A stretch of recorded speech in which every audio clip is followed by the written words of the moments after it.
हम आज तक ये सुनते आए हैं कि आप जैसा सोचते हैं आप वैसे बनते जाते हैं। तो इसके पीछे की थ्योरी क्या है कि आप जो चिंतन करेंगे आपके अंदर वो क्रिएट होता जाएगा। तो इसका भाव ये हुआ कि आपकी सोच में कितनी पावर है। अगर आप हमारे संकल्प से जो गायन है कि संकल्प से सृष्टि की रचना की ब्रह्मा ने, तो इसका भाव यही हुआ कि जैसे जैसे आपको आपकी जो अवस्था है साधना की, आपके विचारों में जितनी सात्विकता है या आपने जितनी ऊंचाइयों को पाया है, या हम कह सकते हैं कि महान आत्मा, धर्मात्मा, ऋषि मुनि हमारे जो भी जिन्होंने बहुत काल तक साधना की है इस सृष्टि पर, तो उन्होंने एक इस समाज के लिए एक क्रिएशन दिया है हम सभी को। आज तक हम सुनते आए हैं कि आप जिसको याद कर रहे हैं तो उसके गुण आपके अंदर नेचुरल फ्लो हो रहा है उस चीज का। आप उसकी स्वरूप बन जाते हैं एक हद तक। जैसे गायन है ना कि जैसा बच्चा जैसा बाप वैसा बच्चा उसका। तो हम जब अनन्य भाव से जिस भी व्यक्ति को या जिस भी इष्ट देव को या जो भी आप जिसके प्रति आपकी श्रद्धा है, उसके भावों के प्रति एक आपका समर्पण जैसे जैसे बढ़ता जाता है, तो जो उसके अंदर है वो आपके अंदर एक नेचुरल आता जाता है। तो ये एक सिंपल सी थ्योरी है, बहुत ही सिंपल है। हम सभी ने इसका अनुभव भी किया है। तो इस थ्योरी को हम आगे बढ़ाएं, इस थ्योरी को हम और डेवलप करें कि जब हमारे सामने है, एक बहुत छोटा सा एग्जांपल आज हम सभी चल जानते हैं कि एक छोटा बच्चा है, उसके ऊपर मदर फादर सभी को जैसे जैसे जैसे वो बड़ा होता है तो वो एक उसके अंदर परिवर्तन आता है, तो वो नहीं कर पाता, उसकी खुद की इच्छाएं प्रबल होती हैं। ठीक ऐसे ही जब हम अपने अंदर इस चीज का, वो तो बच्चा है लेकिन हमें खुद जीवन भर ये नहीं पता चलता कि हम पूरे जीवन में क्या क्या करके गए। आप सारे लोग यात्रा पूरी हो गई और उनको पता ही नहीं चला कि उन्होंने क्या पाया क्या खोया। तो हम इस जीवन को सफल बनाएं कैसे? इस सिद्धांत को ध्यान में रखते हुए कि हम जो सोच रहे हैं वो हम एक अपने लिए क्रिएट कर रहे हैं। जो भी हमारे सामने जो है वो हमारी क्रिएशन है। तो इस सिद्धांत को ध्यान में रखते हुए आप जिस भी व्यक्ति को, इसीलिए तो कहते हैं हायर, मतलब अपने से जो श्रेष्ठ हैं, अपने से जो जिन्होंने कुछ गेन किया है अपनी साधना के द्वारा, हमें उनका ध्यान करना चाहिए। जब भी तो एक रीति रिवाज बना है समाज में कि गुरुओं का ध्यान करो, देवताओं का ध्यान करो, या जिसका भी आप जैसे सभी बातें हैं। जब ये थ्योरी, इसके पीछे थ्योरी यही है कि हम जैसे जैसे उन्हें याद करेंगे उनके अंदर की क्वालिटी हमारे अंदर आती जाएगी और हमारे अंदर जो है वो खत्म होता जाएगा। तो इसका सिद्धांत तो ये हुआ कि एक हायर से लो की तरफ फ्लो हो रहा है हमारे अंदर। तो इस चीज को और हम आगे बढ़ाएं तो हम उस परम सत्ता को क्यों नहीं याद करें। इसीलिए तो गीता में भगवान ने कहा है कि तू कितना भी बड़ा पापी हो तो मेरी शरण में आ जा।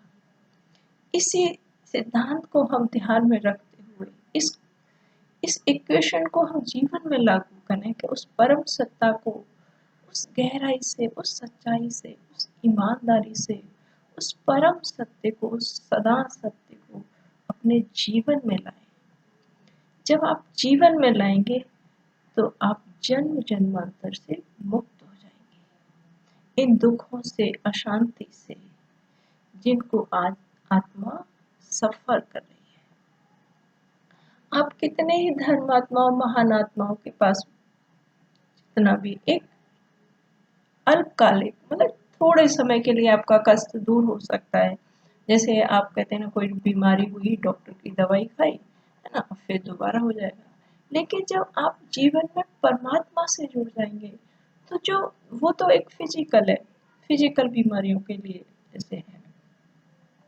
तो आत्मा की जो बीमारी है जन्म जन्मांतर की, विषय विकारों की, जिससे आत्मा दुख अशांति को पा रही है, तो उसको खत्म करने की का डॉक्टर कौन है? वो परमेश्वर, और कोई भी नहीं।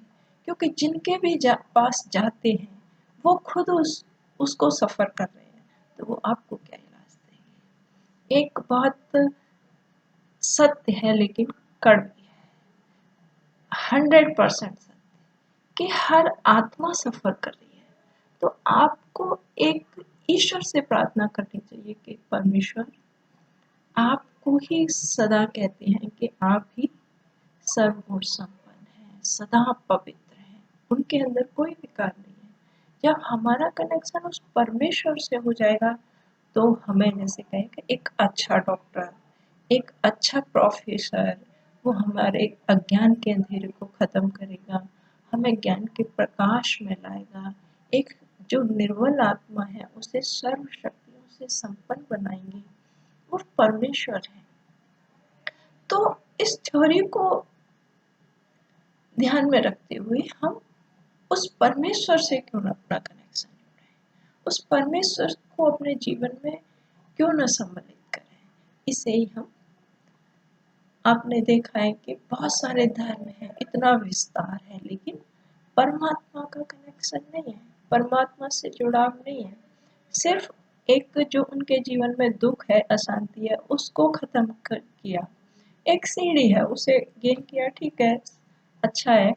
लेकिन उस परम सत्ता को पाने के बाद, जिसे कहते हैं ना अतीन्द्रिय सुख, आत्मा अपने ही अंदर में है, इंद्रियों से परे है वो, तो उसको पाने के बाद की जो प्राप्ति होगी जीवन में, उसकी तुलना हम संसार के किसी सुख से नहीं कर सकते, कि हम उस परम सत्य से जुड़े।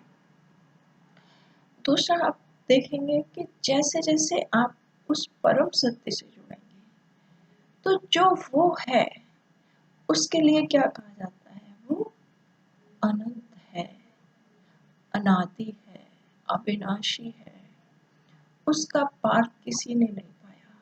कितने ही साधु संत, कितनी ही ऊंची साधना की, सभी ने उसकी प्रतिज्ञा का नेति नेति, लेकिन वास्तविकता क्या है वो खुद ही जान सकते हैं। वो भी एक, हम इस रीति से भी कहें कि हर आत्मा का जो साधना के राही है, उस प्रत्येक आत्मा का आप अनुभव सुनेंगे, उस परम सत्ता के अनुभव नित्य नवीन है, अनंत है, उनका वर्णन नहीं किया जा सकता। तो आत्मा उस परम सत्ता के अनुभवों को इस जीवन में अनुभव करेगी जो उसके पास है, क्योंकि वो हमारा पिता है, वो सागर है। आप ये जो हम जिस चीज की, जैसे हमने यात्रा करी, शुरुआत की थी यात्रा की, कि हमारे भगवान दुख दूर कर दो, तो दुख तो बहुत पहले ही खत्म हो जाते हैं, लेकिन जैसे जैसे कहते हैं ना, उस की गहराई में जाते जाओ, सागर की गहराई अथाह है, तो उसकी गहराई में जब हम और जाते जाएंगे तो हमारा जीवन संपन्न बनता जाएगा। जब हम इतने संपन्न बन जाएंगे तो वो संपन्नता एक वातावरण में फ्लो होगी, एक वातावरण से दूसरों तक नेचुरल फ्लो होगा। इससे ही हम कहते हैं कि ये देवात्मा है। देवात्मा क्या मतलब देने वाली आत्मा, है ना, क्योंकि उसका कनेक्शन उस परमेश्वर से है, वो सागर से है। क्योंकि तो वो फ्लो तो देवताओं का देवता कैसे बने, उस परमेश्वर से कनेक्शन, परमेश्वर से उनका संबंध है। धर्मात्माएं, महान आत्माएं, जो जिसने, जैसे ये भी कह सकते हैं कि वो सागर है, आप लोटा भर के लाओ, आप गागर भर के लाओ, या आप तालाब बनो या नदी बनो, वो तो सागर है। शक्तियों के, गुणों के, ज्ञान के, प्रेम के, शांति के, सदा पूछते ऊंचे हैं। तो उस परमेश्वर से जुड़ना, उस परम सत्ता से जुड़ना, ये होगी हमारी साधना की सार्थकता, एक सही जीवन की सार्थकता, एक परम सत्य को पाना। फिर वो जो बनाते हैं हमारा जीवन, उसका हम खुद ही महसूस करेंगे कि अवर्णनीय है वो जीवन। तो हमें इस सिद्धांत को ध्यान में रखते हुए कि आप जो सोचेंगे आप वो बनते जाएंगे, तो हमें हमेशा ऊंचते ऊंच ही सोचना चाहिए। हमें हमेशा सकारात्मक सोच, नेगेटिविटी का तो कोई स्थान ही नहीं है उस परम सत्य के यहाँ पर। तो हमें अपने जीवन को दिव्यता प्रदान करनी है, दिव्य बनाना है उस परम सत्य